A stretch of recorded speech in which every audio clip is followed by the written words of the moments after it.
order. This regular session of Nogales Housing Authority Board of Commissioners meeting, 5:50 p.m. this Wednesday, September 5th at Nogales City Hall Complex Council Chambers. Would you please rise for the Pledge of Allegiance?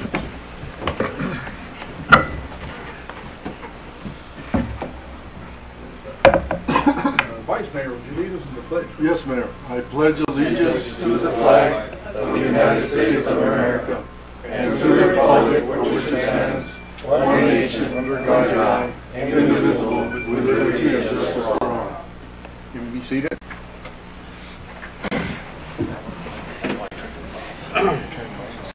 Under call to the public, do we have any? No. Okay. Under housing resolutions, we have one, consideration and possible action of housing resolution 2018-09-01, a resolution of the Board of Commissioners of the Housing Authority of the City of Nogales approving the removal of previous bank signatures from Alejandro Martinez and Sherry M. Sherhammer, and adding a new signature, Francisco J. Padilla, to bank accounts of the Nogales Housing Authority at the J.P. Morgan Chase Bank and Wells Fargo and Bank of America. Motion to approve, Mayor. I'll second that, Mayor. Second. Open for discussion. Just under discussion, if Mr. Kissinger can give us an update on this. Yeah. Mr. Mayor, this is a housekeeping item. Unfortunately, I just want to give you an update that Mr. Padilla, the housing director, would have been here for this meeting. He just came in about 20 minutes ago and informed us he had an unfortunate death in the family, and he had to take off right away to attend that death, so he's not here today. So as we're going through our accounts, we have two accounts with two old signatures on it. We needed to update it. The other people have already been updated on it. So the only one lacking was Mr. Padilla, and we're asking, or he's asking you to approve this item that for consideration. All right. Any other comments or questions from the council? Seeing none, call for the question. All those in favor of approving signify by saying aye. Aye. Any nays? None. Motion carried unanimously by the council that's present. Thank you, Mr. On future agenda items, I guess we'll have to wait on the director. And do we have a commissioner's report today?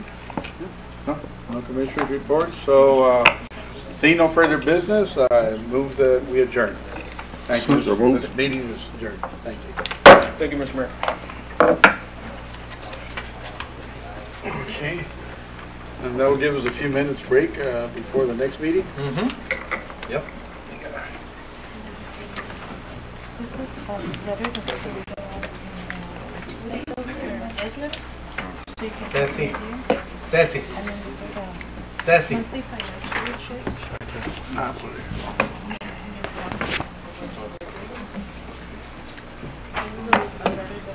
Well, if he wants to give you $100.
Mayor and City Council meeting, 6 p.m., Wednesday, September 5th, 2018, here at City Hall Complex, Council Chambers.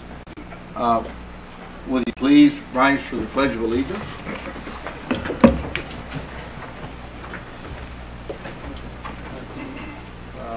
Vice Mayor Roca, if you lead us in the pledge. Yes, ma'am. I pledge allegiance to the flag of the United States of America and to the republic for which it stands, one nation, under God, indivisible, with liberty and justice for all. You may be seated. Well, let me see. I believe I had a there. Yes, we have Mr. Crespo. Would you come up, Asap Crespo? We have from one of our local churches here, Centro Familiar Cristiano. Lead us in invocation. For those that would like to rise, you might rise for the invocation. El que habita el abrigo del Altísimo morará bajo la sombra del Omnipotente. Diré yo a Jehová, esperanza mía, castillo mío, y mi Dios, en ti confiaré. En esta tarde hermosa que nos permites vivir, te doy gracias por la oportunidad de servirte, por la oportunidad de ser parte de esta comunidad hermosa de Nogales. Padre, te pido ahora, Señor, que tu bendición sea sobre cada uno de nosotros. Te agradecemos pues la oportunidad de servirte cada uno en diferentes maneras. También te pedimos sabiduría para las decisiones que se tomarán este día, Señor, que sean en beneficio de nuestra comunidad y no del propio, Señor. Padre, te lo pedimos porque tú eres un Dios sabio y has puesto gente sabia para dirigirnos. Te pedimos pues ello y también te pedimos tu bendición sobre todas las familias, sobre todos los hogares, sobre todos nuestros hijos, en el nombre del Padre, del Hijo y del Espíritu Santo. Amén.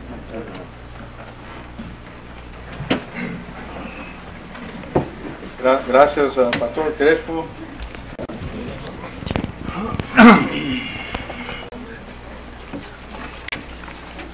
Okay, I guess call to the public. We have one.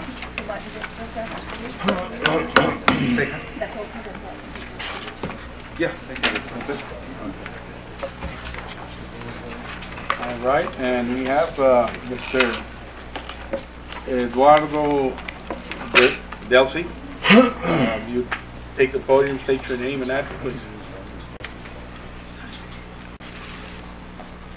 Thank you, Mayor, for this opportunity to address the council in your office. I'm here representing our library system, chairman of the library board, and this is my 4th year of service as chairman. I've been on the library board now for 13 years since we moved here to the Santa Cruz County area. My request is covered under your agenda under item 8, orders, and the item number 6, calling for the approval of Ms. Nancy Fitzpatrick to fill the position on the board as member at large. We've had difficulty filling this position, and we have a new resident in her family for Santa Cruz County, and she came to the library to provide her services, and we asked her to serve. The board has interviewed her and recommended that we recommend this to the City Council. I appreciate your time and the effort that you put into this. Any questions? Well, just I kind of wanted just to say that thank you for bringing such a high recommendation to the city. Thank you. Fitzpatrick. It's our honor to be able to do it and to work with it. And that way we'll have a full contingency of 8 board members for the library board that service the city of Nogales and all of Santa Cruz County. I don't know if you wanted to give a little, just a background on her. She's a retiree journalism background from upstate New York that shows the drier weather that we have in our community here in our county. She moved into Tubac. They found a nice facility in the condos in Tubac, and came into contact with our branch in Tuba, and right away expressed her interest to help out, and approached Danitza Lopez, our director, and she invited her to the board meeting, and she made a presentation, gave some background. I think in the materials that are provided to the city council, they remember a resume of her background, which is very fortunate for us with that type of experience in publications that she'll be able to support us in our library system. Thank you so much, Mr. Delcy. We're very proud to have her in our community. Thank you very much.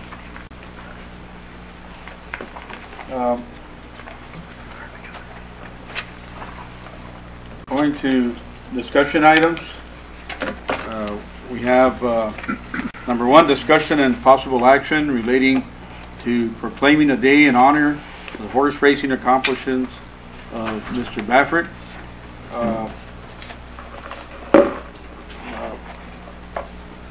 Do I have a motion for a discussion of this? So moved, man. Second. Thank you. And opening for discussion, it's we're very proud to have another one of our kind of lifetime pioneer families here from the Baffert family, a product of our community. Mr. Bob Baffert is a young man racing here locally and going to the heights of his career, being a Triple Crown winner for the 2nd time. We're very proud that he is a product of this community of Nogales and Santa Cruz County. You know, I think some of us got to see him when he was young, how dedicated, the passion he had for what he did. Started as a jockey, but nevertheless, he was always in love with the horse racing industry. And it turns out that he's made his mark bigger than anyone else in that industry. So what I wanted to open it up was proclaiming, making a proclamation for a day, maybe his birthday, and thinking about it would be nice to have here in City Hall a nice statue with a jockey in his honor and some words that ring out to our community. Yes, Councilman. I don't think anybody's going to dispute you. I'm in concurrence with you, Mayor. Just have the date that and then bring the proclamation, and we'll approve it. I think that's a great idea. Absolutely great idea. I'm supportive of that. Yes, Councilman Lucero. Thank you, Mayor. Vice Mayor Rojas came to me with, it was actually his idea of looking at this to recognize somebody of global significance to our community that's known worldwide, and I think the idea is here's an opportunity for us to not only recognize his accomplishments, but also to help market Nogales in a positive light for a change. You know, to maybe even create a poster, painting, as the mayor said, a statue of some sort. You know, memorializing what he's done and putting Nogales on the map with a positive note. Be nice to see billboards throughout Arizona. You know, come to Nogales, home of Triple Crown champion Bob Baffert. Come visit, come shop, come stay, spend thousands of dollars, and so on and so forth. So I thought that was a great idea. That's why I supported the Vice Mayor with his concept. Thank you, Mayor. Yes, Vice Mayor. Thank you, Councilman. Thank you, Mayor. The other thing, Mayor, is I was approached by a local painter. He's very well known. I'm sure a lot of the community members are aware of Luis Preciado, and he's working on a painting. I haven't seen it. I know he's working on it, and later on he wants to basically bring it to us, take a look at it and present it to the council, and maybe we can use the painting along with the recommendation that Councilman Lucero had about putting it on a billboard, you know, welcome to the hometown of Bob Baffert. So the community is getting involved. At least I think with that initiating this is a good thing for the community and for the Baffert family as well. Right. Thank you. Thank you, man. And it's kind of reminds us of the good old days back in 60s, 70s, when they were very active, 80s when they were very active here locally, and again, all honors due to Mr. Bob Bafford, which came from a very good family, his parents, just like your dad, a World War II vet, Bill Bafford Sr., and being a longtime supervisor here at the county, along with his brother, also FJ, that was also supervisor, and went up the ladder all the way to regional vice president for Union Pacific. Yeah, we were stationed at by San Francisco, Oakland, there at the railroad track or yards then. And you know, Bafford family has always put that example of moving forward, being a good example in every field that they were involved with, and it's great to see, you know, Bob Bafford go all the way in his career. So not only are we honoring him, but I think it's great to honor the Bafford family that through him of the good example of the family that's been here in our community, here in Nogales, going back to the days that they helped everyone in the community to strive to go further. And I can say that for myself, that I got to know them when I was young, and they always expected more from me.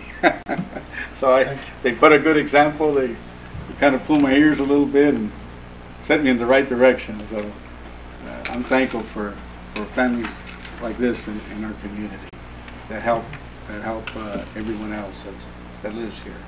And again, I think what we want to do is give direction then to staff, that maybe we can start looking into about a statue of a horse and jockey on it, and then put a nice plaque. We'll talk about that. We can figure that out down the road, but we need to start getting a move on it. Right. And again, I think the date would be to proclaim would be probably his birthday. Sure. Which I think is in January 13th, 1953, when he was born. We were all in school together back then, kind of 1 year or two apart. But I think Dr. Varona remembers Jose. Oh yeah. Mayor, maybe we can do something where at the corner there, where we have that park there that they wanted us to take over for the Jazz Festival, the McGinnis. Maybe we could do something around there, Dr. Felix, to coordinate that. So there's a spot where tourists can come over here and look at it. Just to plan ahead, just an idea there. Vice Mayor, that's a very good idea. Thank you. Thank you, Councilman. Okay, so then we're Just briefly, from the proper form of council action would be either by way of an order, if it's a specific action relating to a statute or something along those lines, or it would be by way of a resolution if we're just talking about a proclamation. So just for purposes of what the mayor and council intend to do down the road, keep that in mind. Well, we really want to do both of those, Yeah. so we can do at least for right now, do the proclamation, do a resolution. right. So we would need to make the motion, I guess, to. No, I think you've, or just, well, we have it here. I at guess. this point, there's been direction, Directions. Mr. Mayor, so we can take it from there. So we don't need to vote on it at this point? Correct, Your Honor, because there has been no a document prepared prior to this meeting regarding a proclamation, but we think Staff has direction Dr. on it. Felix and I have direction on it. All right. Thank you. Okay, well, thank you so much, Council, for your participation in this and approval and support. And we're going to go ahead to number 2, discussion relating to a possible water rate discount for Nogales residents who are also members of the Golden Years program. And basically, we we already talked about this, but we needed more of an update. So it's just open for discussion and see how we can improve this or how we can get it to come about. Yes, go ahead, Councilman. Thank you, thank you. Mr. Kissinger, where are you? You had something on this last time that, this program that you said that was in place already, and you didn't get a chance to talk to us about it. Do you still remember? Yes. Can you come and give us an update on this?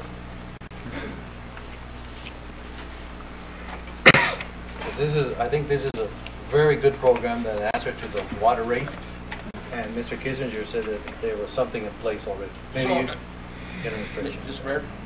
So our current ordinance, if I'm not mistaken, has a provision in it to provide for a discount for any member of any one of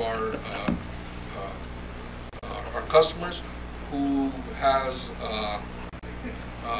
that qualifies for the discount based on income. It's not based on age or anything else. It's only based on income, and that's what I wanted just to bring forward as you were debating this last meeting, that we do have something in place for a discount, but it's based on income. Is that what we were looking at, Mayor? Yes.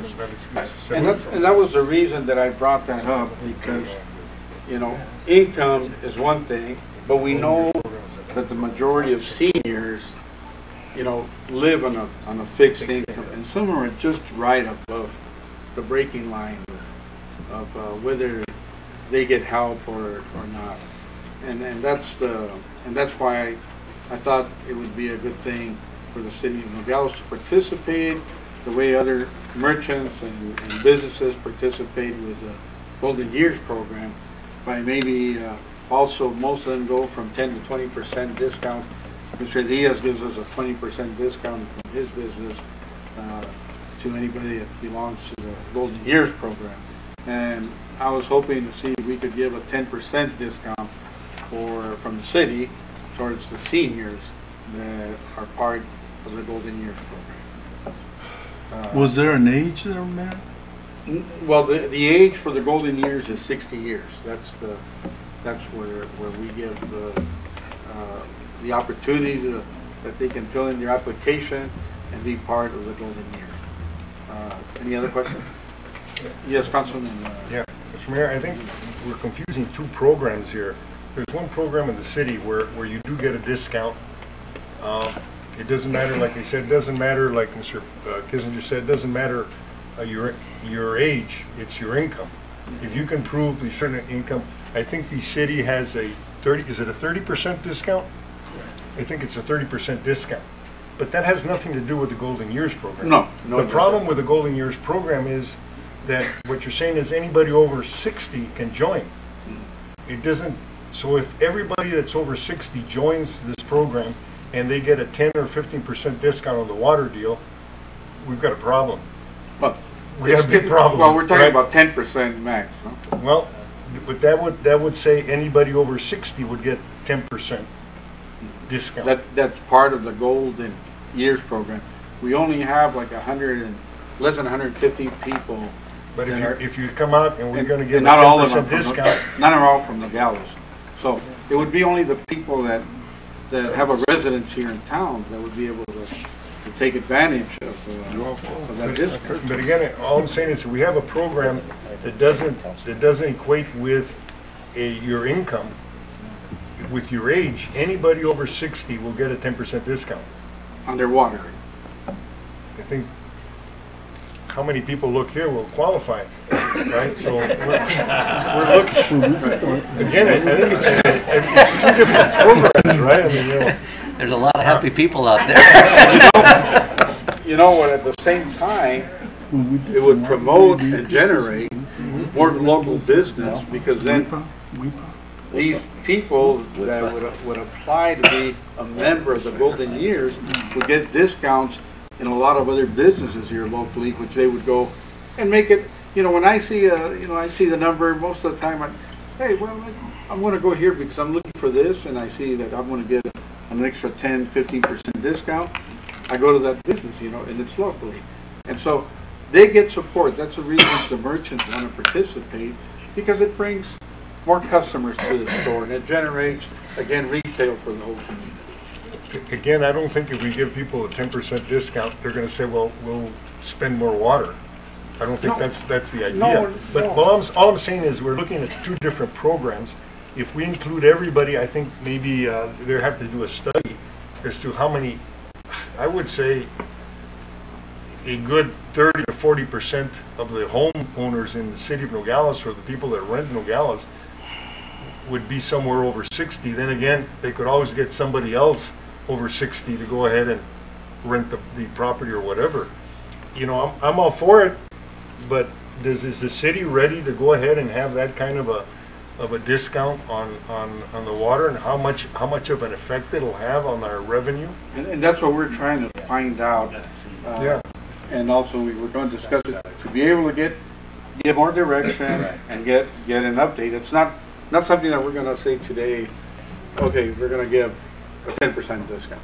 But it's good to hash that out right now, discuss it, and see what we can put out there that'll benefit the whole community. Again, I think the other program where we have a 30% discount on the water that depends on your income, I think that's the one we should push, because that's where the people need it the most. It's not everybody over 60 that needs it the most. Right, but there's a lot of people that living under that fixed income, you know. But it's just something that, and again, the people usually, again, I don't take advantage of all the. I go and shop still at the same place that has the discount, and if I don't buy much, I just go ahead and and pay, and I don't even ask for the discount. And it's probably the same thing as like anything else. The people that can afford it, most of the time, they don't take advantage of the discount. But those people that have a little, they count their dollars at the end of the month, it makes a difference for them. But I noticed your hand was up, Vice Mayor. I'm sorry. Yes, Mayor, thank you.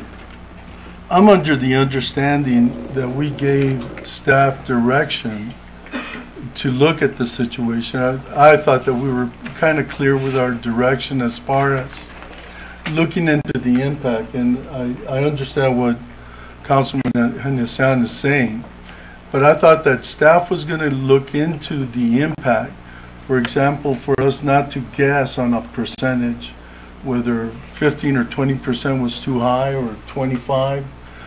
They were going to come back with a study of the ages that are out there, how many individuals would participate, and then come back and maybe start off with a 5% discount, which would be a low ball, and see how that works. And then they would start gathering information, and then maybe come back with either this administration or future administrations, and then go up to maybe a 10%, and so on and so forth. And so that's under the assumption that I recall. Is that correct, Doctor? Was that clear? Councilman Rojas, I did a call to the Leagues of Cities in town and to WIFA to see in terms of other cities that may have a similar plan, and I didn't find anything to that degree. I did find that there was a 30% discount in various cities, but it was based on income and financial need, and the impact on the revenues, we've not gotten a handle on it yet in terms of how many 60-year-old water customers we have. I would say it's closer to what Councilman Hanesian said, about 30–35%. And so we've not got the numbers. I've asked for the numbers in terms of those 30–35%, what impact does it have on the revenues? And the revenues were adjusted to be based on payment of the WIFA loan and other things, other projects that we have to in terms of getting the bond for infrastructure development. So we have to look at all those factors before we can come back, and it might be that we come back with a 5% with some criteria rather than just open-ended. So we'll come back in next council meeting. Makes sense. Thank you, Mayor. Thank you, Doctor. Mr. Mayor, Mr. Parra, wouldn't the majority of the council have a conflict of interest in passing a resolution like this? Not if it's by ink. Not if it's by ink. By age. No. By age. But Mayor, if you're gonna vote for it, you'll get a discount. All we're doing is discussing, but I am more leaning toward income than I am age, because even we do by age, with all the hands up there, you know, there's people here by age that can afford it, that don't need the discount. We want to do it when we're talking about those borderline people. Right. We've talked about that when we wanted to lower the rates. We want to deal with those individuals that absolutely need the help according to their income. Those are the people we want to go ahead and help. But again, Dr. Barona, you have a certain segment of Yes, over 60 that they find themselves, nobody wants to, you know, you have to have a special skill set after 60 to get hired to work, and some of them, for health reasons or other things, don't. But what I'm saying is, sometimes they have a little pension that just barely is right over the breaking point of being able to qualify to get a discount. But yet, they're struggling also to make ends meet. But I think we could, your discourse is appropriate and staff can address that, but to make it generic and encompassing everybody, I couldn't agree with that. There are people like that. Nobody will deny that. Let staff work on something that'll encompass your concerns into the policy, then I can support something like that. I think even Councilman Henesian could support something like that. But when we just use the generic value of 60, and all of us here are going to raise their hands and qualify, well, then Mr. Lucero is right, and I'm sure Mr. Parra would tell us, you're making a policy that's going to benefit ourselves, and I don't think that's appropriate. But we also have to make sure that our budget is taken into account, though, too, and the impact financially to make sure that we can pay that NASDAQ reserve and that WIFA reserve as required, though, too. But point is well taken, and let staff come up with something and present us with a policy. To answer your question, Councilman Lucero, fiscal conservatism is doesn't exist here. Can be set aside. It doesn't exist up here. At least on that side of the dice. There's a lot of fiscal conservatives and only one trumpeteer. That's it. Okay, so pretty much. Councilman Maldonado, you have the floor. Thank you, Mayor. I think basically we got to look into, you know, I understand the low income and all that. You know, it's got to be handled, like you say, Councilman Barona, with discretion. Right. With discretion where, you know, if anybody's having a hard time, I think our staff is willing to work with them, give them either a pay percentage cut or a payment plan or something. I think Dr. Felix can work something out and look into something like that. I think that's more appropriate than giving it out in general. Concur. We'll come up with some. Again, Mr. Mayor, Yes, I think we had discussed it once before. To set out what the parameters are, next time we send out the water bill, maybe we should send out an application to the people and what they need to qualify for that 30%. Because right now, I doubt, you know, 25 people know what they need to qualify for the 30%. But if they see it, I'm sure we'll get a lot more people applying for it, right? That can qualify. Well, I guess then the direction would be to do both and get some feedback on how it would affect us. Yes. With bigger bills. 860 by itself, I think, constitutes some problems for the city. If it's 860 with 2 or 3 other criteria, maybe we can go ahead and do that and limit the numbers of folks that might be taking advantage of the program. So Sure. we'll come up with That something. would be fine. Well, if you could get back to us with some numbers and figures, We'll do that. And if you go up to 70, then that's only 2 of the councilmen. We'll double the deal at 70, right? Okay, so pretty much that's, does anybody else have any questions or comments on this matter? Okay, and pretty much that's the direction then. We'll wait for your feedback on that. Thank you. And now we go to Communications, number 6, update of health insurance benefits for Elisa Cordova and family, the widow wife of Officer Jesus Cordova under ARS 38-1114. I guess we need an update on that. Well, it's my personal update. It isn't anything. I attended a high school football game in which the football team were honoring the sacrifice and service of Officer Jesus Cordova, in which they presented a jersey with his number on it. And I was talking to Mrs. Cordova, and at that time, we were under the impression that we could not give any health benefits to the Cordova family. And she was a little visibly upset about it, but I told her that this Dr. Felix was going to get in contact with her because we became aware of another ARS situation, a statute that made it possible for us to legally provide health benefits to the family according to statute. And that statute is based on a DPS officer and a paramedic who was killed up north during a rescue. When he got off the helicopter, the blade of the helicopter hit him on the head. And his wife didn't have health insurance, so she lobbied for this. And she got that through. That was Bruce Harrell, and that happened in 2008. And his wife, Angela Harrell, who lobbied for this, and that's why this statute is available to the Cordova family because of the death of a DPS officer.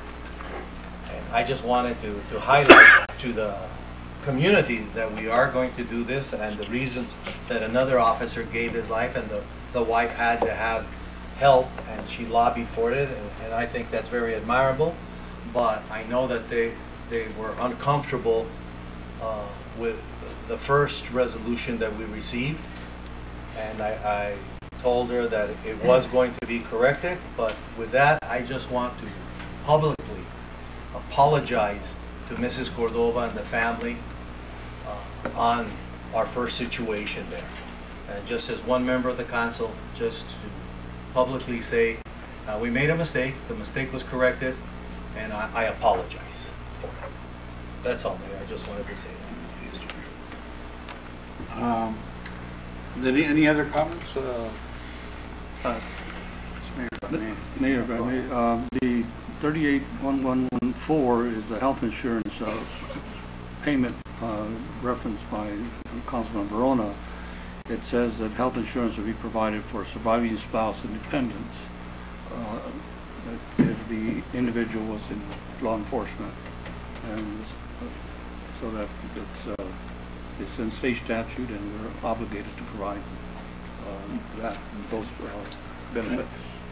Did you also have something to say? Mr. Mayor, just briefly with regards to that statute, 381114D calls for the health insurance premium amount payable by the employer of the deceased law enforcement officer is the amount the employer of the deceased law enforcement officer would pay for an active law enforcement officer for a family coverage premium or single coverage premium. Basically what I'm saying is that the widow will still have to continue paying the premium as if her husband were still alive. At this point, that amounts to about $250 a month. Obviously, she's not going to pay anything until the 18 months after Officer Cordova's passing. And so, but after those 18 months, she will have to pay the premium. Again, it's currently about $250. I know there's been a lot of discussion by Chief Bermudez, and he's certainly done a lot for this officer, this fallen officer, this hero here in Nogales. And in essence, I know that the community has really helped with the charity, bless you, with the charity softball game. And I know they'll continue doing that every year, and hopefully the amounts that will be raised through that charity softball game will be amounts that perhaps can offset some of those premium costs.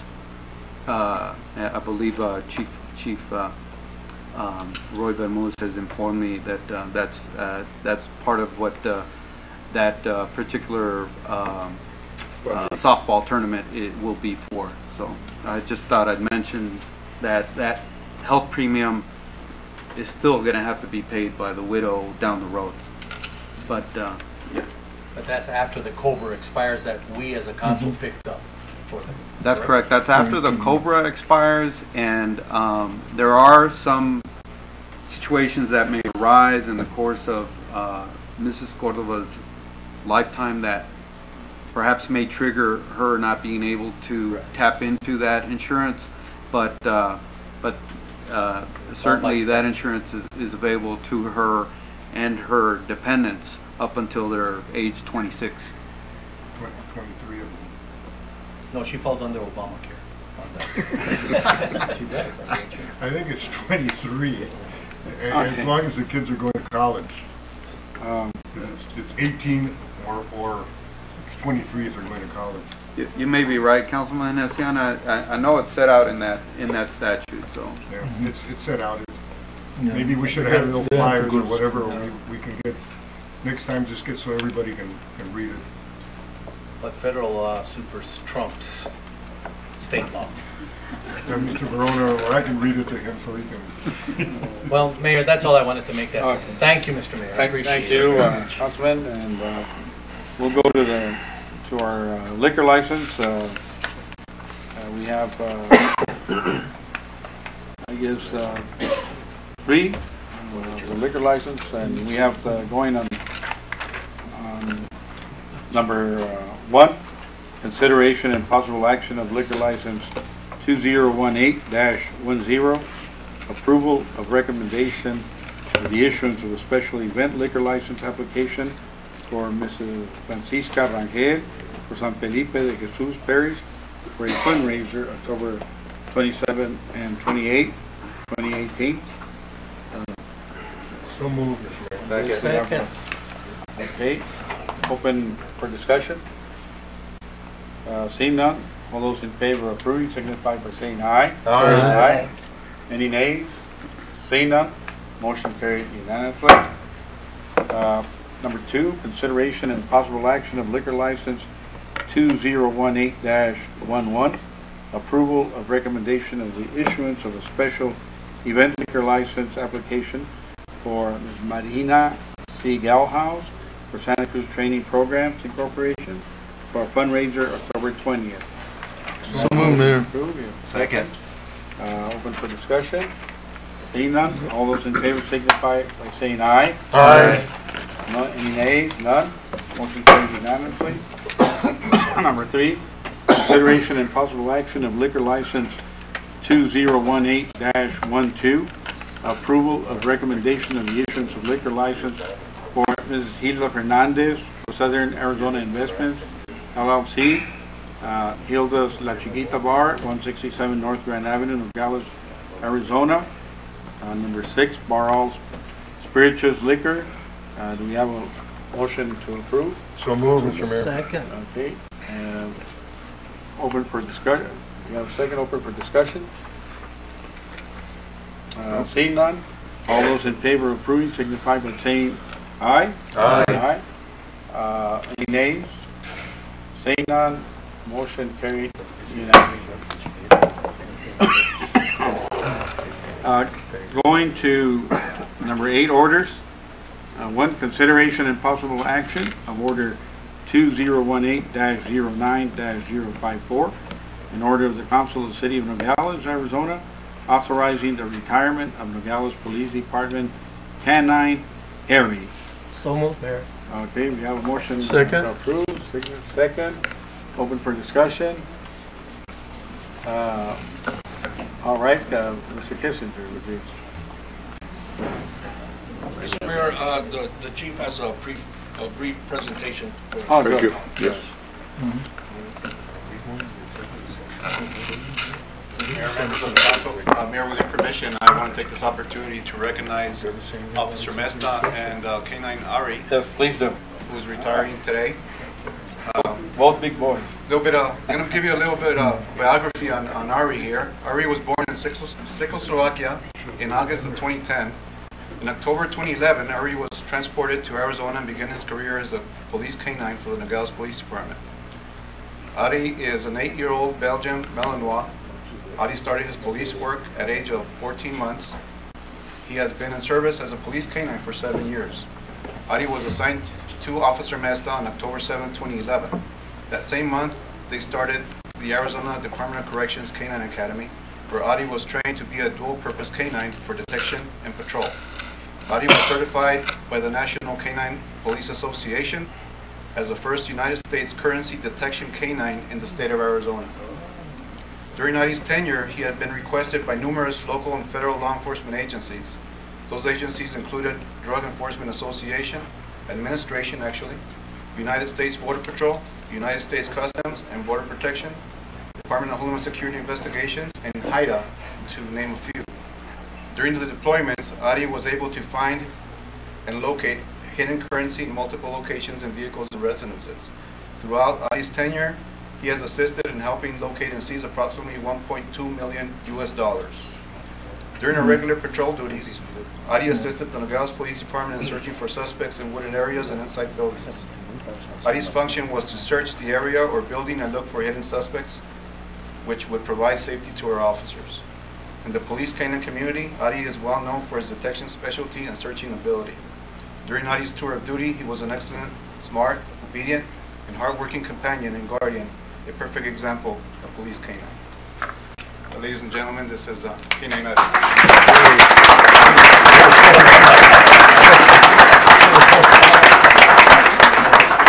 I'd also like to take this time to congratulate and recognize a team of Officer Mesta and Adi here in his retirement. He's going to be retired, but he's going to the home of the Mesta family, which the Mesta family is up here. If they can come up here too.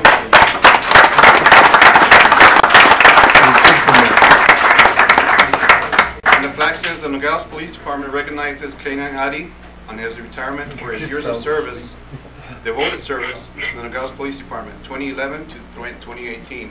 And I won't get that close to him because he's going to think I'm doing something here to Officer Mesta. So, congratulations. Yeah, that's good.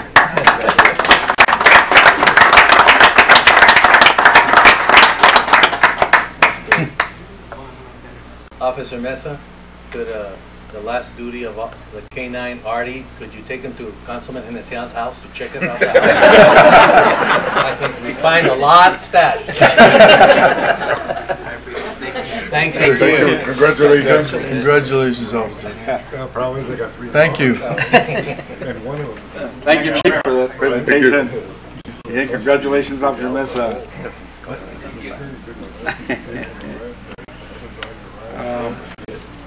Now we go to number 2 on orders. You need approval. Oh, that's right. I thought we had done it all already. Okay, sorry about that. If not, the dog has to work tomorrow. So I guess we don't need any more discussion. Call for the question, Mayor. Call for the, thank you. All those in favor of approving? Mr. Mayor, I'm sorry. Who made the motion and second? Those two down there. Newbar and Joe. I made the motion. Joe Diaz made the motion and Newbar seconded. Thank you. Thank you. Sorry, Mr. Mayor. No, that's okay. All those in favor of approving Canine Ari signify by saying aye. Aye. Aye. All right, any nays? None. Motion carried unanimously. Going to number 2, consideration and possible action of order 2018-09-055, an order of the Council of the City of Nogales, Arizona, approving a lease with Santa Cruz Children's Museum Corporation. And we have a motion to approve. So moved. I'd like to make a motion. Oh, okay, yes, Councilman Diaz. Go ahead, Councilman. Well, my motion to approve is as long as the conditions of the original RFP and lease are met and contingent upon a survey and definition of how much Section 2 the Children's Museum will be, and naming it Nogales Santa Cruz Children's Museum. And that would be my motion. Okay, we have a motion. Do we have a That's second? motion to Second. approve, We have a second. Yes, Councilman. I just want to get back to my original, I had claimed a conflict of interest based on, I have a copy here, if anybody wants this copy. It was issued to me on January the 2nd, 2018 from then City Attorney Joe Machado, reference to my request of a breach of fiduciary duty, conflict of interest. And at the last meeting of the Board of Directors of the Santa Cruz Children's Museum, I officially resigned my position from the Board of Directors there so I could participate in the discussion here. Well, thank you for that update. So, does Mr. Parra, do you want me to continue with my discussion out here in public, or do we want to go recommend executive sessions?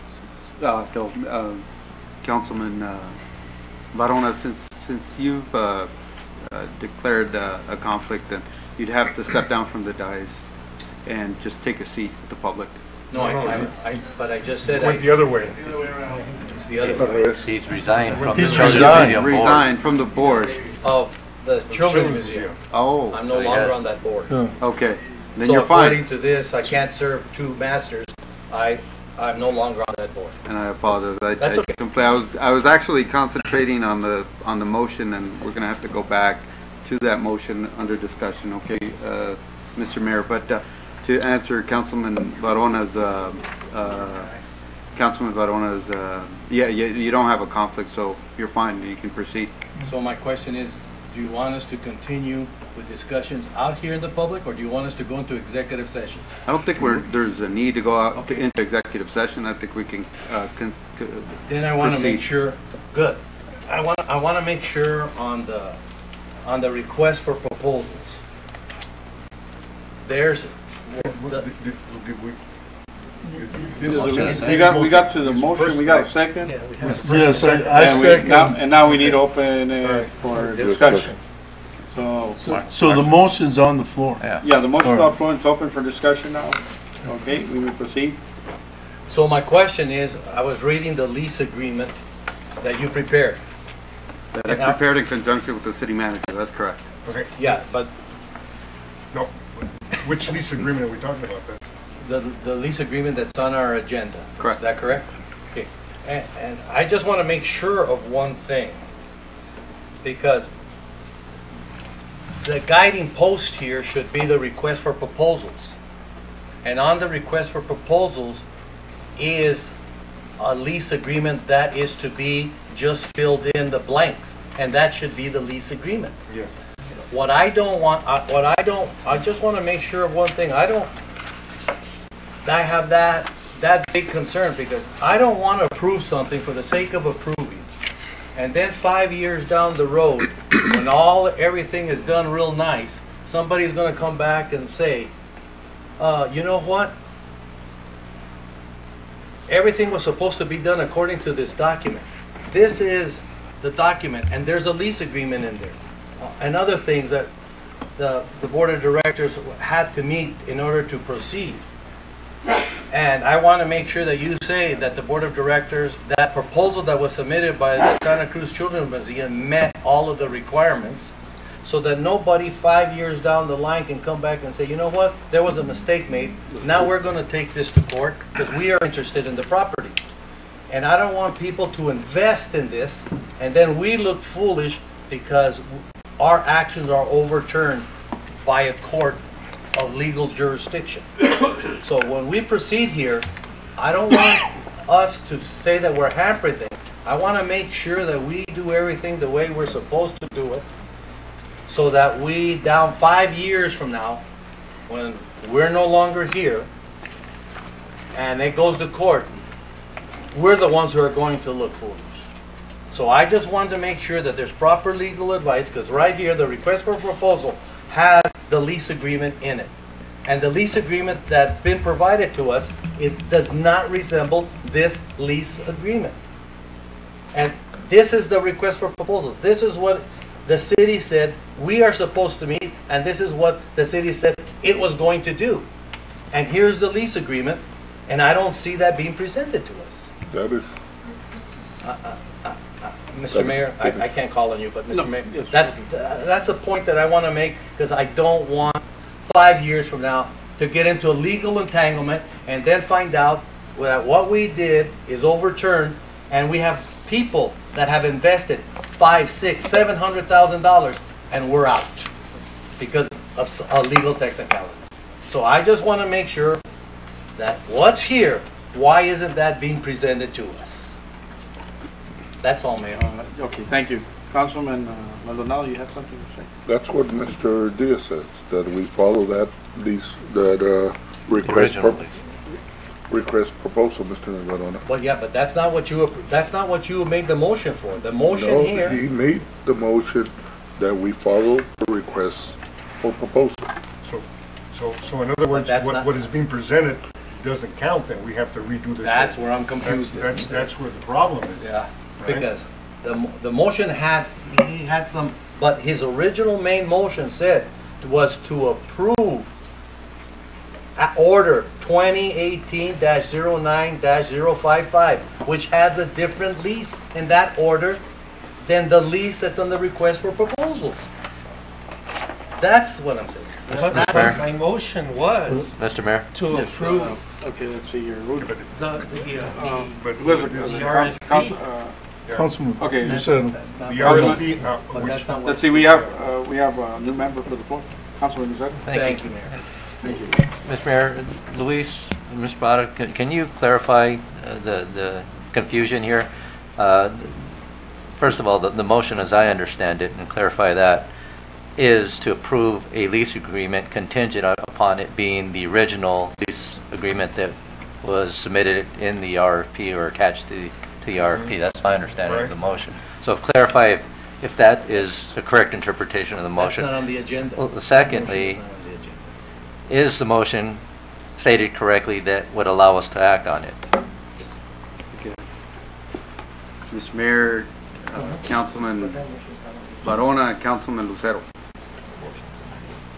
There was in fact an RFP issued in September of, in 2017, fall of 2017. The RFP, there was one response to that RFP.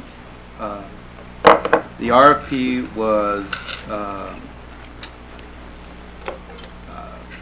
sent out by the city to potential folks that are interested or entities that were interested in leasing the Palo Duro property. There was one response to that RFP, and that response was from the entity that was created to establish the Santa Cruz Children's Museum.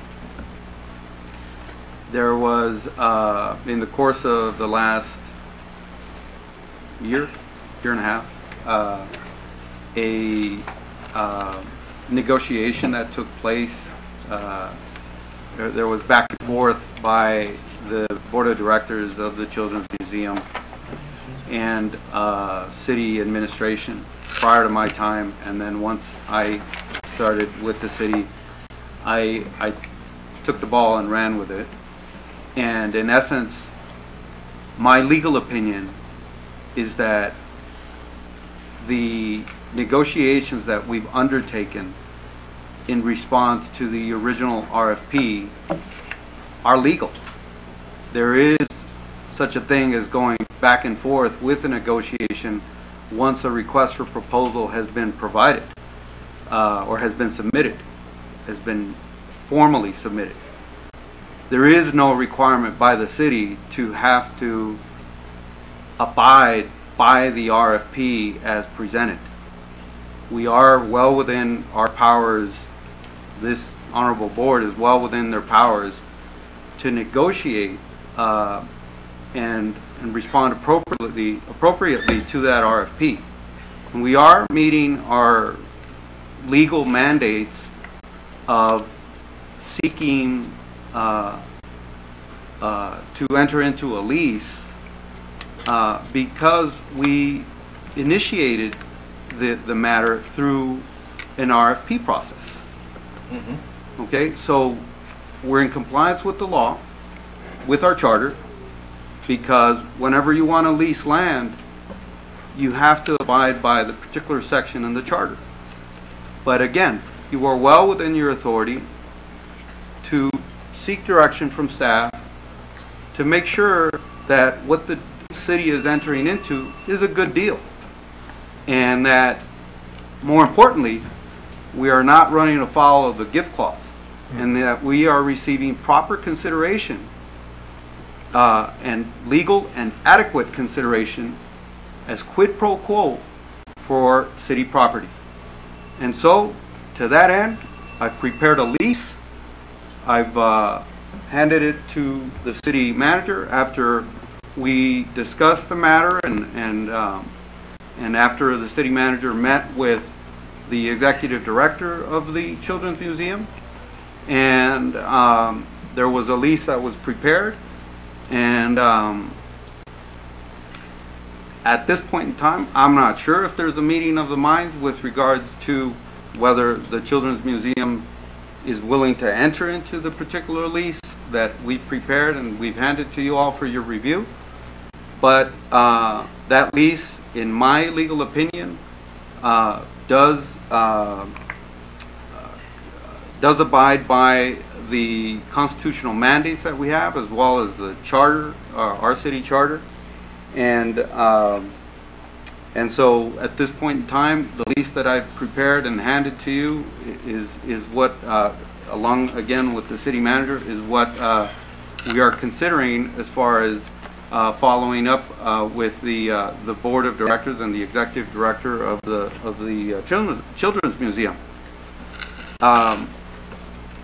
With regards to the motion that's been made by Councilman Diaz, his motion is that we approve the RFP, that it be contingent on a survey to be prepared. And to be frank, I'm not recalling the third point that you made, Councilman Diaz. But if you can read it off of your notes, I would appreciate it. It was to approve, as long as the conditions of the RFP are met, and the RFP has an original lease attached to it.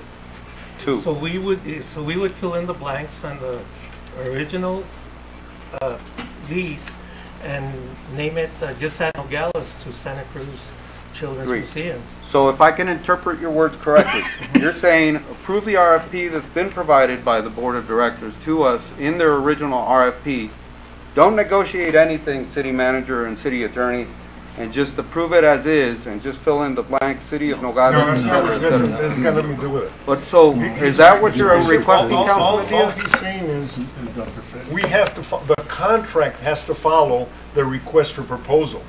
The contract that you presented to us does not do that. Right.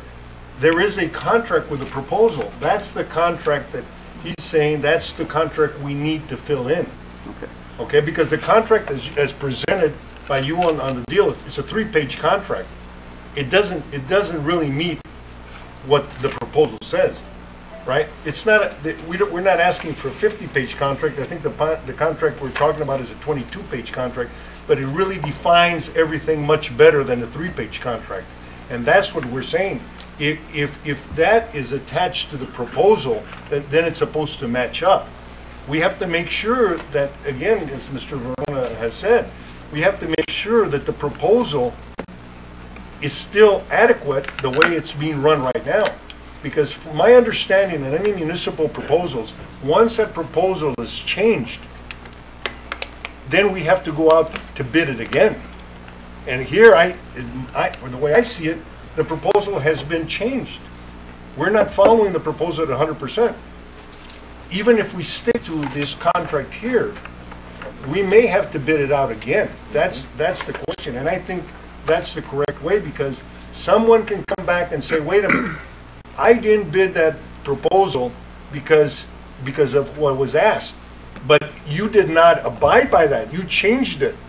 If I had known about those changes, I would have done it, right? And that's where I think the problem lays. And I'm sure that the people want, like Dr. Verona said, nobody wants to spend $750,000 and find out 5 years later or 3 years later that the contract is null and void.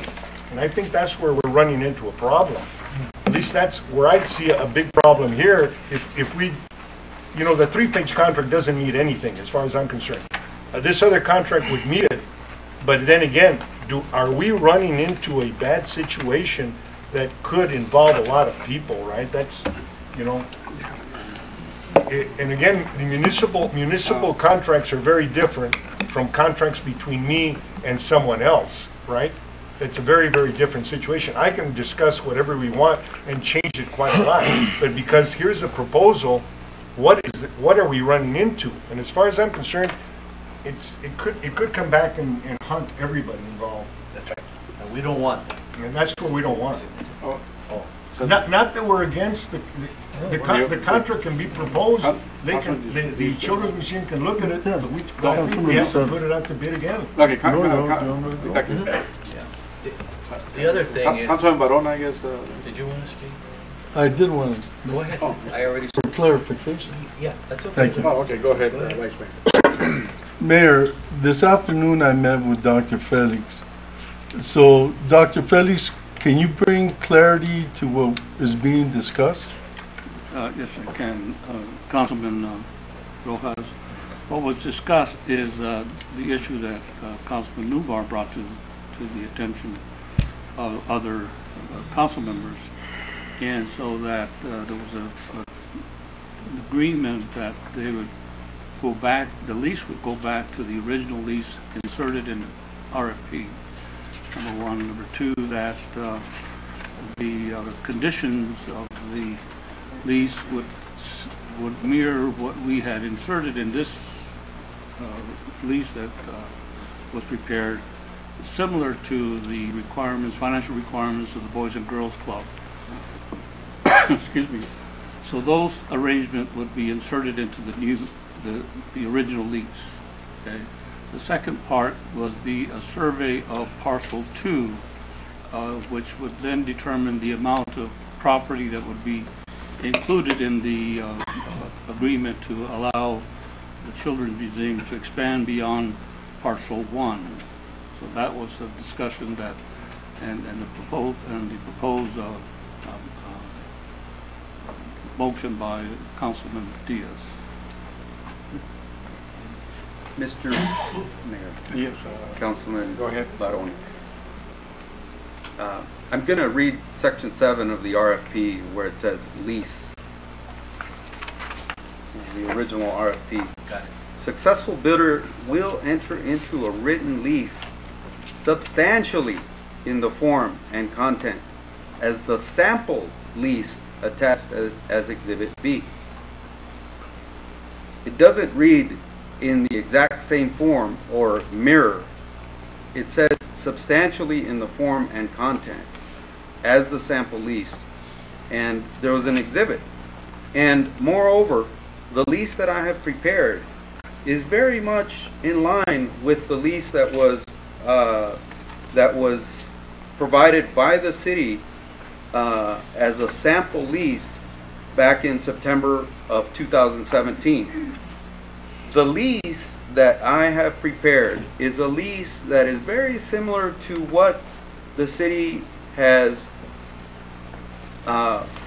prepared going back to the 80s and the early 90s when we started leasing property involving the Boys and Girls Club, involving Head Start programs. At this point, what Dr. Felix and I have done is we don't want to recreate the wheel. We've based our negotiations and the lease that we've provided to the board on the lease that was drafted for the Boys and Girls Club back in 2006, and I've tried to prepare the lease in a fashion where, again, it allows for the Boys and Girls Club, the Children's Museum, to get up and running, and then allow for an incentive for the community to get involved and pitch into this effort, and then 5 years from now enter into a long-term lease. And it could be done automatically, just as it was done with the Boys and Girls Club. I understand your concerns, Councilman Diaz and Councilman Hanesian. You've expressed them to me, with regards to us not, you know, the RFP and whether we're running afoul of the RFP process. My legal opinion is that we're not running afoul of the RFP process. I believe that the language in the RFP wherein it said that successful bidder will enter into a written lease substantially in the form and content as the sample lease is sufficient for us to have flexibility to be able to craft a lease that I think will work for the community, that will work for the Children's Museum.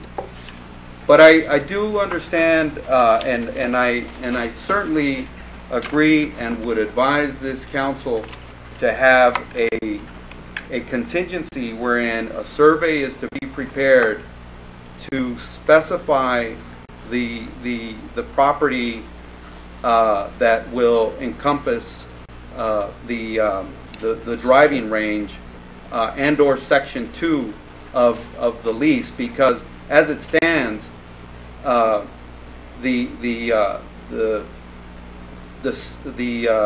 second parcel number that the Children's Museum would like to rent encompasses the entire golf course, not only the driving range. But that's in the motion, isn't it? So it's in the motion. Councilman Diaz's motion. It doesn't encompass the whole golf course. It says right there in the lease agreement, Section 1 and Section 2. That's it. Not the Yes, whole golf course. that's correct, Councilman Barona, that is correct. However, at this point, no survey has been conducted of Section 2. And Well, the legal definition? Or legal description. And so what I would request is that the contingency that Councilman Diaz has requested as part of his motion certainly be part of the order that is to be voted on today. So it's in the motion. What It's you in just the said motion. exactly. However, again, the motion, in my opinion, is clear. Is flawed in the sense that Councilman Diaz wants the RFP to be the basis, the lease within the RFP to be the basis of this motion, as opposed to the lease that the city manager and I are recommending to be used as part of the order. Okay. Councilman Lucero. Thank you. Just for clarity, Mr. Potter, could you state the proposed motion to address the legal concerns that you've addressed in proper form? In proper form. My problem is that no one has made an amendment to. I am about to make an amendment based on the So wording that you let me just rephrase the motion as I've understood it to be by Councilman Diaz, so that he could perhaps entertain a motion to amend, or he can amend his own motion. His motion is that the council approve the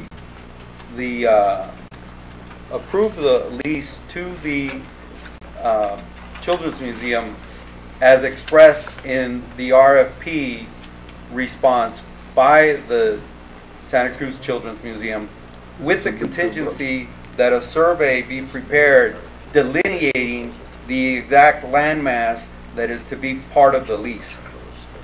Am I correct, Councilman Diaz? Just a point of order, Mayor. I guess, no. Were you going to answer that, Councilman? No, go ahead, Mayor.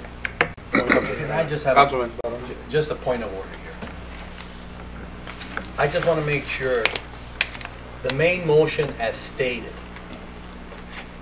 is the main motion as stated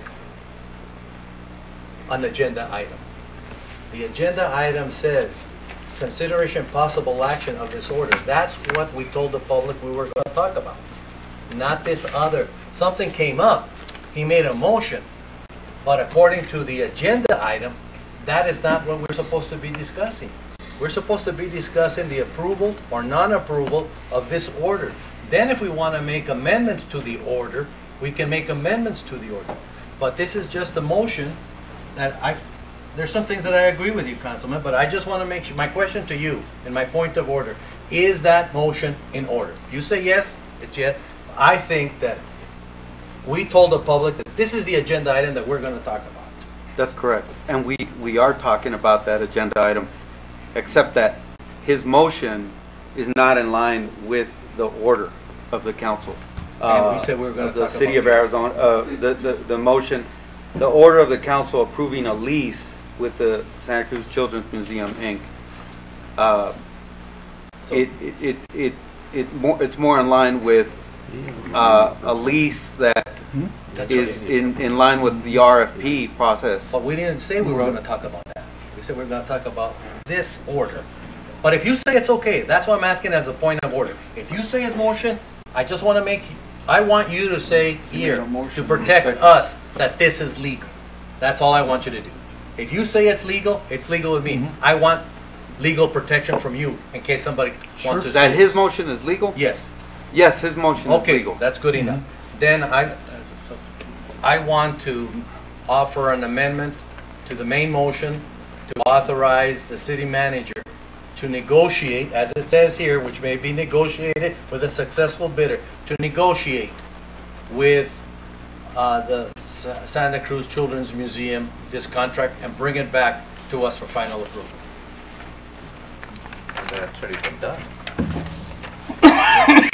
So you're amending his motion to approve the lease? No, not to approve the lease. I'm just saying to authorize the city manager to negotiate with the Children's Museum on the final contract, which there's been some changes there, and to come back with the final negotiations so that we can see their feelings about the contract, so we're just not telling them it's either this or nothing.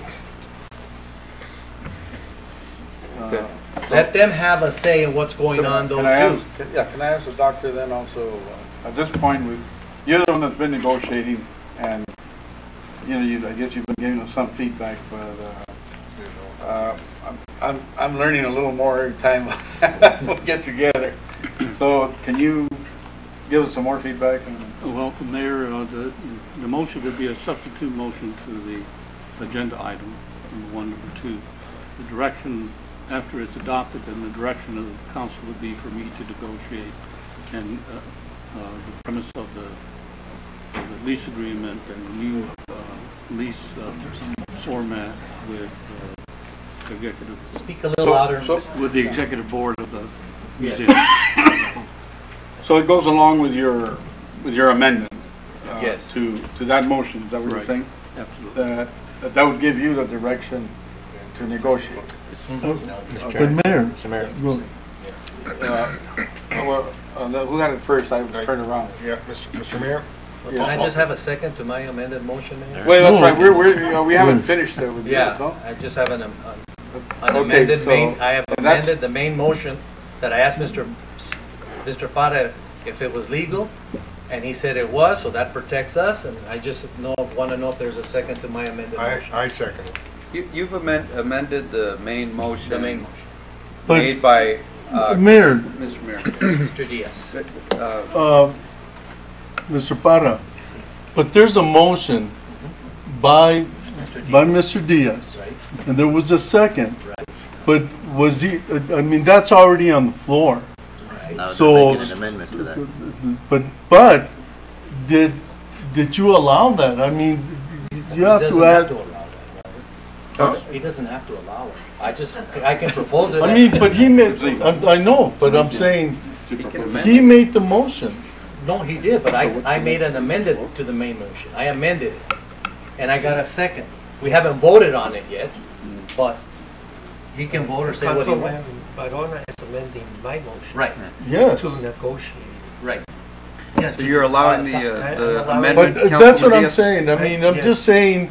Right. I mean, if I make a motion, this is the.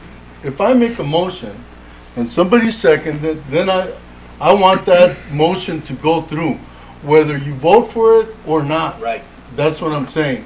Now, if you're going to change my motion, I have to say, Okay, fine, change your motion. That's a But friend. how are you gonna change my motion if I already made a motion? That's what I'm saying. I'm just saying, if you made the motion, did you say okay?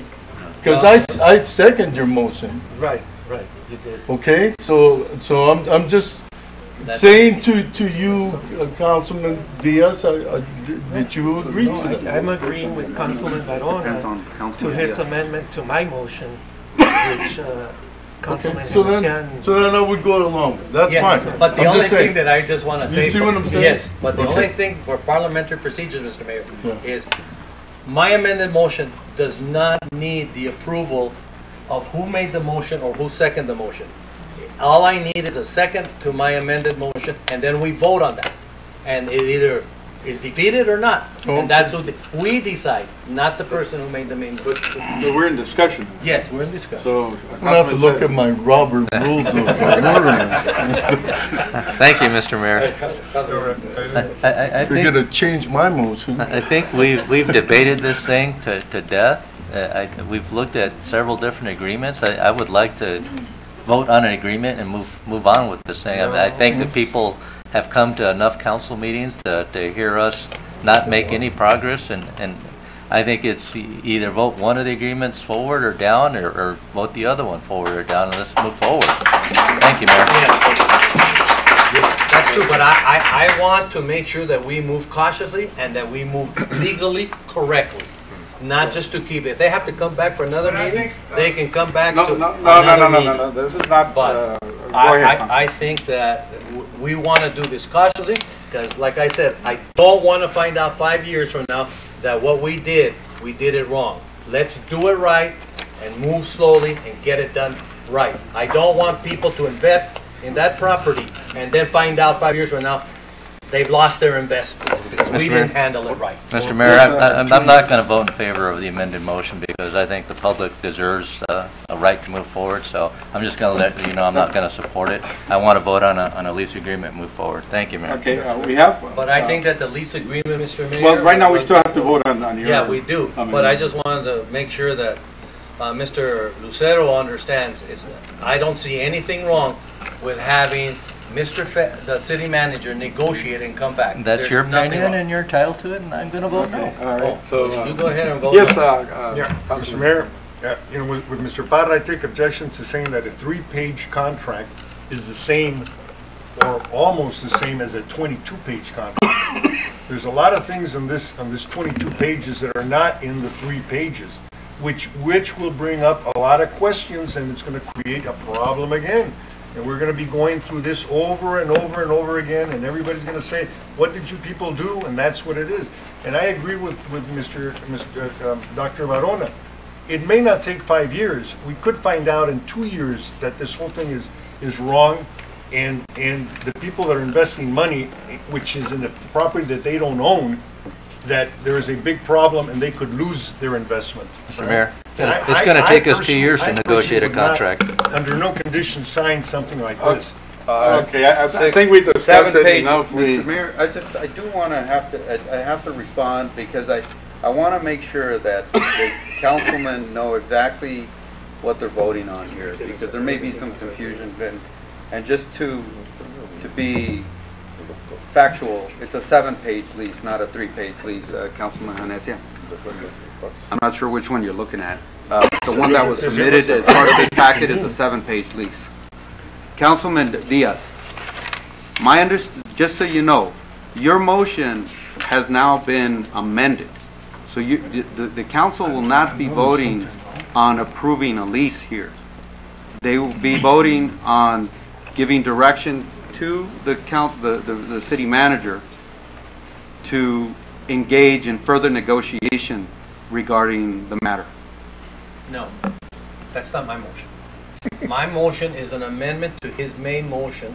His main motion is going to continue. We're going to vote on it. We're just going to say that a part of his main motion, I'm just adding that all that he has included, including the changing of the name of the Children's Museum, that we authorize the city manager to go ahead and negotiate that and then bring it back to us. I'm not changing it. It's an amendment to the main motion.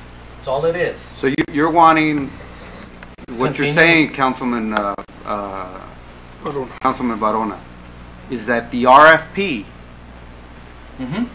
and the direction not to negotiate the RFP, Right? as presented by the Children's Museum, It was along with presented by us. along with the amendment to have the property surveyed, be approved, and because that's what the motion was. Yes, I know at the moment, but Okay. it wasn't for the Children's Museum, it was our RFP, right? Our RFP, yes. not the Children's Museum. It's ours. The one that we put out to bid.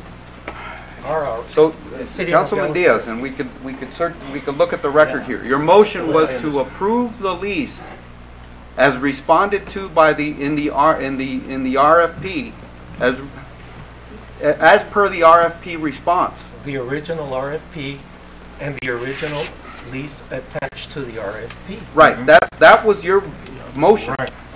And what Councilman Barona is saying is that, yes, we will go along with everything you just mentioned, but we're also directing the city manager to negotiate further, which makes it just doesn't jive, because at the end of the day, you're saying approve the lease as presented in the RFP, but then Councilman Barona in his amendment is saying, but still go and negotiate it.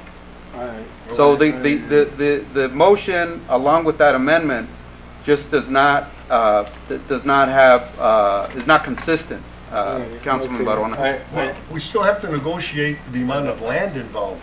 Right. It still has to be negotiated because we don't have a settled amount of land Nor description. or nor description. So I mean, How are we gonna do how, it? yeah, how are we going to go ahead and approve and then later say, well, what if they say, well, no, we didn't, we thought it was going to be more. Okay. And we said, well, maybe we thought it was going to be less.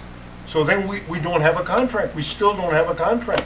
So I think the contract, whatever it is, making sure that it applies to all state laws, the RSVP directing what to do, that we apply to that, and if we have to redo something or other, we have to redo it. But then at least we can present to them, we tell them, here it is. Is this agreeable to you?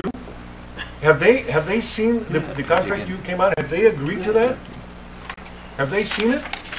The city manager presented it to the executive director, and he said, yeah, go ahead and present it to the council. Well, again, if he checked with this other contract, there's a lot of things that are up in the air, and again, I could not, if I was them, with all these things up in the air, which here we're having a huge discussion because everything's up in the air. Can you imagine the discussion a year from now or 6 months from now, especially exactly what it calls for, and we don't have who does maintenance on it. We don't have what is considered a deduction or not. What is considered, we don't have any of that. It's all up in the air. So all I'm saying is we better make sure, for their sake, not for our sake, we're not going to lose anything. It's for their sake that we make sure that this is correct. Let me read the part where it says that they have to maintain the property so that they can clarify that particular issue that the councilman has. But rather than do that, I think I'd prefer to just try and, again, make it clear to the mayor and council that if this motion with the amendment is to be voted on, in essence what you all are approving is you're approving a lease that was part of a response to a request for proposal submitted in September of 2017 without the benefit of the city of Nogales, without the benefit of staff having had the opportunity to elaborate further or to present something as a lease to the council for their approval. I think all we're saying is that we want this lease that is proposed here in this is the lease we're looking for, not the lease that you presented. Councilman, We have that option it to is say- a sample lease. It is a sample It- lease. but- It was meant to be well, but- negotiated by staff. Yes. We can't just approve a lease Well- that is bare bones. All I'm saying is this lease seems to make a lot more sense than the lease you presented. The That's- lease that that's all I'm was saying. prepared as a response to the RFP, it was blank. I Well, mean, there are that's no- all we have to do is fill in the numbers. Put in the same numbers you put into yours in that one. And it's just a better lease, that's all I'm saying. And again, it protects everyone much better than the other lease. And plus that, it's still up in the air. I still have to question the idea that a proposal, especially with a municipality, it's not the same as myself and Mr. Panosopoulos agreeing to a lease. We can argue back and forth all we want, but that's not the way a municipality works. A city doesn't work the same way. Correct. Because if you put out that proposal, that's what you've got to work with. I agree. You cannot change that proposal. And if it's changed, it's got to go back out to bid. This is not a commercial lease by one private entity with another private entity. Exactly. It involves a municipality. Yes. And the municipality has to make sure that they receive proper consideration in quid pro quo in exchange for the property that it is leasing. It is not only incumbent upon the city to make sure that we have the proper quid pro quo, the proper consideration, but it's also a requirement as part of our charter. That is why we went to work, the city manager and myself, and prepared a lease that was in line with what we thought was proper from the standpoint of consideration and from the standpoint of making sure that we're not violating the gift clause. And therefore, that's the lease that we presented to the mayor and council. I understand there's been a lot of debate here as to whether this lease is proper or not based on the original RFP from September 2017. My legal opinion is that it is. And obviously it's up to mayor and council to make that decision.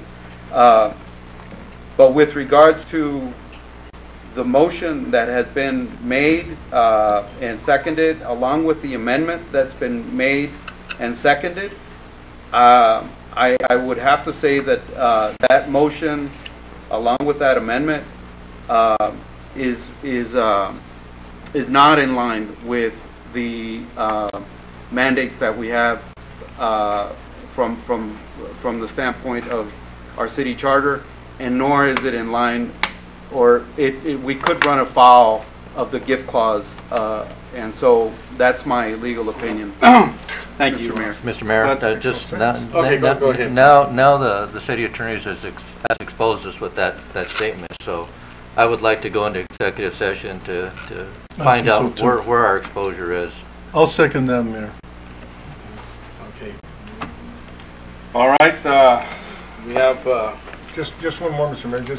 I think it's our duties also is to protect whoever else is on the other side of the contract. We just cannot say we're going to do what's best for us, and if we can take advantage of them, we will. I think we have to be sure we're protecting them. well, that's good, but Or at least that's the way I've always done my contracts. good.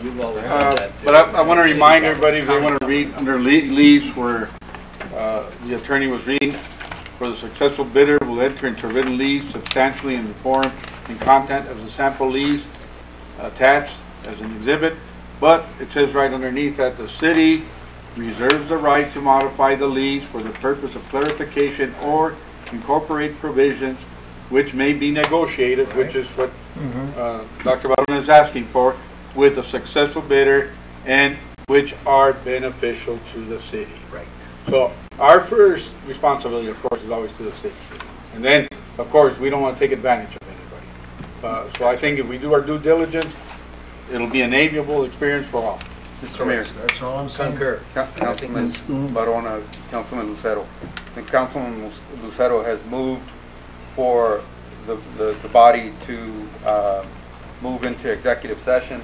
Upon a vote of the majority of the city council, the council may enter an executive session pursuant to Arizona Revised Statute, Section 38-431-033, for legal advice, to obtain legal advice on matters listed on the agenda. So, Yes, I so believe we'll take there's no vote. we'll go ahead and council's discretion take a vote. All those in favor of going into executive session signify by saying aye. Aye. Aye. Against? Seeing none? Unanimously carried.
You sure you ain't gonna call people back in? They're not out there. We're in 8 feet. Yeah? Tell me when to go to Come on, man, sácala. Yeah. Newburgh's treaty. Marcy's invited to Chicago. Well, if we want to continue and we want to stay here all night, No, I gotta go to Phoenix. head on, Chris. Gotta go see her. Hold it. You're going to go. Hey, Marcy, and don't, wait, Greg, Marcy, don't push Greg out the car, because you're opening up, right? I'm driving, I can throw him out of it. I want to make sure there's no more deaths in the whole deal. Okay, we're just waiting for... Llamero. Ready? Ah, pues sí, el doctor tiene que estar. Ahí viene el doctor.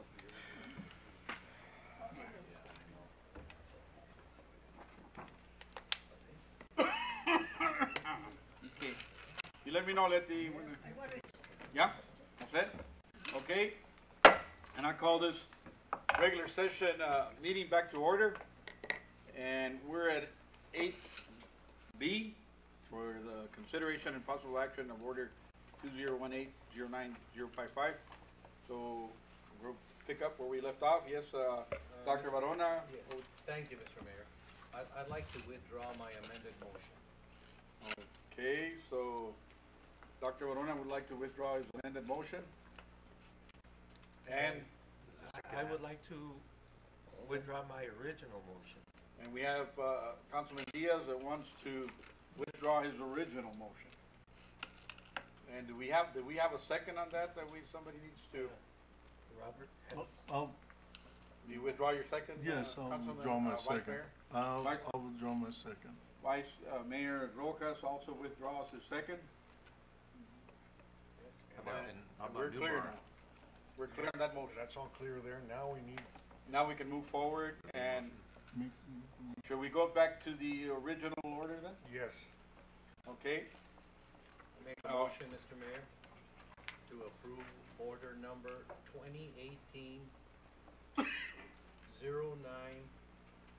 2018-09-055, and also with this approval of this order to include direction to staff to include the RFP lease agreement as part of the agreement that has been proposed in the order, and that the staff be authorized to conduct a property description and property survey of section 2 of the proposal. Second that. okay, we have a motion and a second, and I would like to state all that motion, Doctor, but I'm gonna go ahead and let it stand what you said. Thank you, Mayor. And we have a second. So I don't know if we need any more discussion because we've been going around quite a bit. Anybody want to call for the question? Question. Oh, Well, I think did you want to say something, Yes. Councilman? I just want to confirm on the motion that Mr. Varona said, besides having staff, we had talked about adding the name of Nogales to the name of the Children's Museum. Dr. Felix takes that under consideration, and in your talks with them, for me, I think it's something that we should have Nogales' name involved in. Do we need to add this? Do we need to add this to that Well, motion? he's given directions for them to continue the negotiation, and in that I think he can negotiate that, right, Mr. Doctor? Obviously, I think Nogales should be involved. Is that correct the way I'm doing it, Mr. Parr? Mr. Mayor, Councilman Maldonado. So the motion calls for the approval of the order that is the lease that's been presented to the council, along with incorporating parts of the lease that was part, that No. was...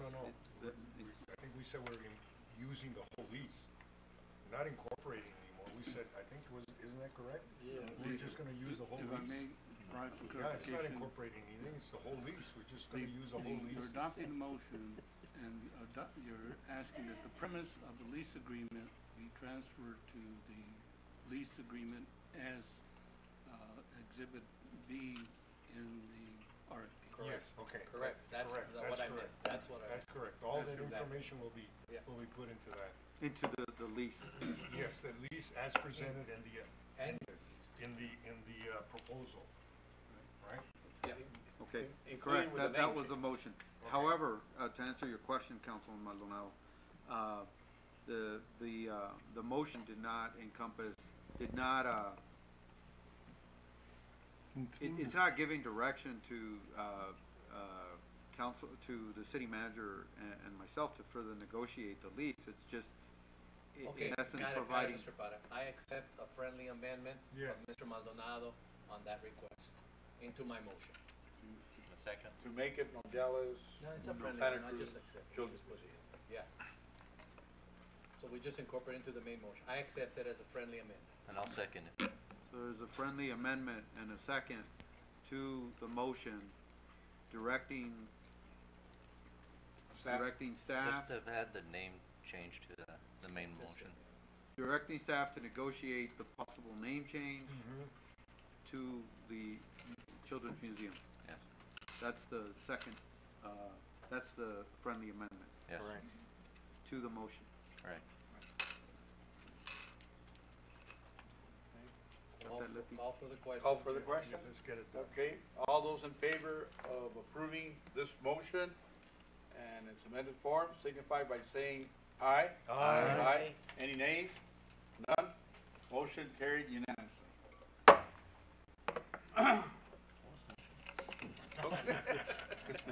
Nogales, Uh, Santa Cruz, what did you Children's- say?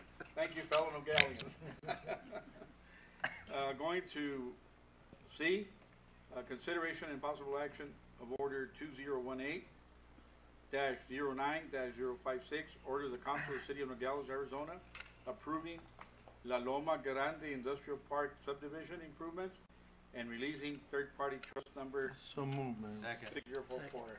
And we have a Second. motion, and we have approval, the first and second, open for discussion. Call for the question. Okay, all those in favor of approving signify by saying aye. Aye. Aye. I think he's been waiting the longest. Any nays? No nays? Thank you for Motion carried unanimously. We're going to the Chiquita bar afterwards. Next, D, consideration and possible action of order 2018-09-057, in order the Council of the City of Nogales, Arizona, approving a right-of-way agreement with OneRack LLC for the location of fiber optic cables. So moved. Second. Okay, we open for discussion? Just under discussion, Mr. Para, I need to disqualify myself because it has to do with NUSD. I'm nothing to gain, but I just want to get your Right. opinion on the record. Councilman Barona, no, you don't, because it is, your participation as board member in the Nogales Unified School District is, you're not a Part of this paid agreement. salary, Okay. non-salary Part of officer. Okay, I just need you on the record. That's what I need, your opinion on the record. Where's your check? Okay, so open for discussion, any comments? Questions? Call for the question. All those in favor of approving this order signify by saying aye. Aye. Any nays? None? Motion carried unanimously. E, consideration and possible action of order 2018-09-058, in order of the Council of the City of Nogales, Arizona, approving a First Amendment to a subdivision assurance agreement and water facilities construction agreement. Do we have a motion to approve? So moved. Second. Okay, open for discussion? I just a simple question here that I'm just a little confused with. I'm gonna leave him here. No, this is I just want to make sure there isn't any problem, Mr. Para, with them now it's going from this company to the Vista de Cielo company. I don't know anything about the Vista de Cielo company. I just want to make sure that everybody do their due diligence to make sure that they're financially sound. I just don't want to make sure that one company is passing off obligations to another company, because this has been going on for since 2011, and they've never met the deadlines, and now they've asked for another deadline. So I just want to make sure that everything's in. That's all, because I don't know who's who here. Everything's okay? Right, Councilman Varona, it is in essence a new entity was created that's substituting the original entity, but all the assurances stay in place with regards to that entity. So to answer your question, yes. Okay, that's all I needed to know. That's it, Mayor. Thank you very much, Dr. Varona. And we'll go with then that it's a vote.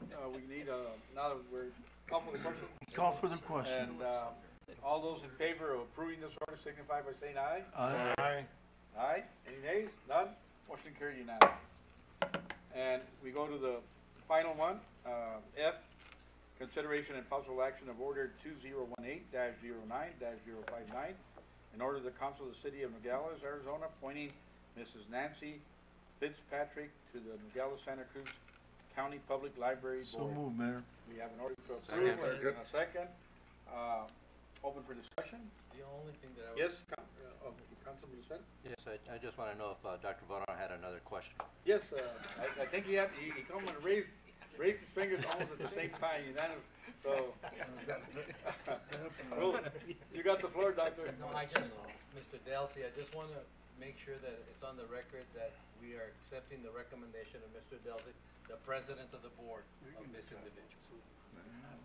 Any other questions or comments? No, that's it. I just wanted to. Seeing none, call for the question. All those in favor of approving Mrs. Nancy Fitzpatrick to the Nogales Santa Cruz County Public Library Board, signify by saying aye. Aye. Aye. Any nays? None. Motion carried unanimously. Going to number 9, ordinances.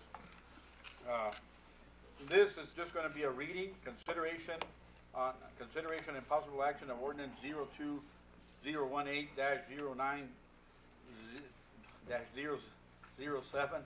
An ordinance, a second reading of this ordinance, an ordinance amending Nogales City Code Chapter 14 Parks, Playgrounds, and Recreation by adding sections 14-5 through 14-7, prohibiting motor vehicles and motorized skateboards within parks, establishing a time limit for mobile food vendors to park within parks, and establishing penalties. So moved. Thank you. Second. I don't think we need to vote on this. Do we need to vote on this or just read? We do need to vote, okay. So we have a motion to approve and a second. Open for discussion. Do you have any questions, See? Dr. Varona? Seeing none, call for the question. All those that would like to approve this ordinance signify by saying aye. Aye. Any nays? Seeing none, ordinance 02018-09-007 is approved unanimously. Thank you very much. We have Mayor Council report on current events. We've had a lot of great things happening. I don't know, I think you've all been there where I have, so I don't know if you want to all give a report or just let's continue. Mayor, I'm afraid to say anything. Or let's just continue to go forward. So we're going to do that.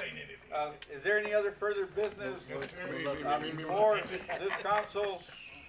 Seeing none, I'm sorry. Yes, we do. We have Councilman George Maldonado. Would you like to say something? Reminder, September 22nd and 23rd, we got the baseball games here. Yeah, we'll be there. And on the 28th also of September. How much are the tickets? Don't forget 9/11 also. 15 for grandstand and 10 for bleachers. We won't be here for that. I know, I think I saw a publication, I think it was to the chamber saying $6 for kids 6 and 16. That is not in Nogales, that is for some games in Phoenix and in Tucson. Nogales, it's just 15 for grandstand, 10 for bleachers. Okay, I just wanted to make sure everybody got that. And Give me a ticket. Yeah, could you get some discount with you? You got the Golden Years discount? Do we have a water rate? I'd like to see if we could get some, Dr. Felix, if we could do some brochures or just paper flyers that we could set up, please. All right? Thank you. Yes, Move to adjourn. is there, seeing no other business before this council, this meeting is adjourned. Thank you very much. Thank you. Thank you. Oh, you're leaving right now?